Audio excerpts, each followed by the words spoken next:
Today's app that we're looking at is Kahoot. This is a good app for quizzing. To sign up for Kahoot, you click Play Now.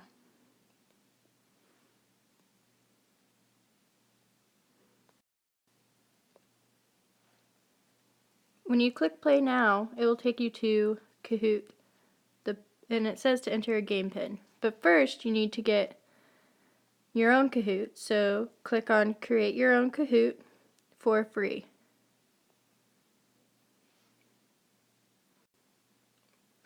Then it will take you to this page. This is the Kahoot website, and on here, you're going to want to click the Sign Up for Free button. Now when you sign up, it asks you if you're a teacher, student, socially, or at work. And today I click Teacher. After you click Teacher, it takes you to this page where you can fill out your school, your username, you put your email address, your password. And then once you've finished filling out all of those, you click Join Kahoot.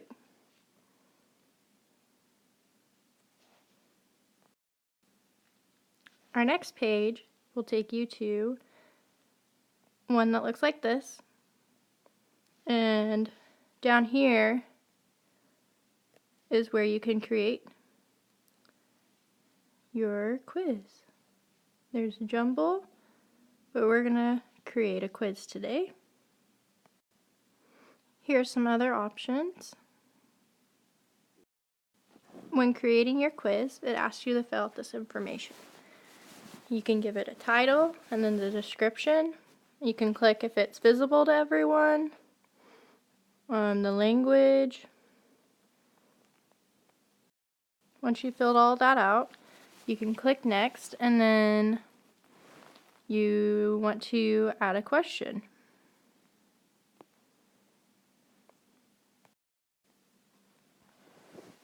These are how you make your question. So we've got question required, the time limit. You fill in all of these answers. There's 4 of them. And then you click the check mark for which is the correct answer, and you can have more than one correct answer. Now I like this tool over here where you can add an image. So if you wanted to ask a question about an image, or if you just wanted to put an image up there to help them remember, that's really handy. And then you click next. And it looks here that you can add another question, or you can click save. You can do as many questions as you want. These buttons over here, you can edit is the yellow or the orange one. The blue one is repeating the question. So if you wanted to ask them several questions and then repeat the questions so that they can review it instead of just going into a new quiz, you can do that. And then once you click save, it takes you to this page. In this page, you can go back and edit your quiz. You can play your quiz. You can share it. And I click share it. And that way I can put it on my website, or if I wanted to put it on a school website, you can do that. And then we'll click play it, and that will take us to the game page.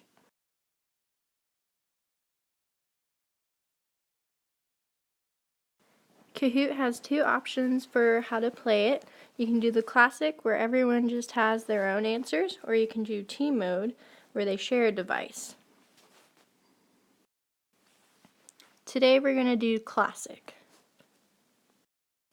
And then down here we show game options, and here you can edit it how you want them to play. I'm going to go ahead and click on this one where it says display game pin throughout. This is where the students can join the Kahoot quiz. They go onto their Kahoot, which looks like this page right here, And this is the pin that you give them. And I'll go ahead and circle that. And they need this pin in order to do your quiz, so that no one else can get on. Back a couple pages, they will need to put in their name, and it shows up down here. I put student for the name just so we could see.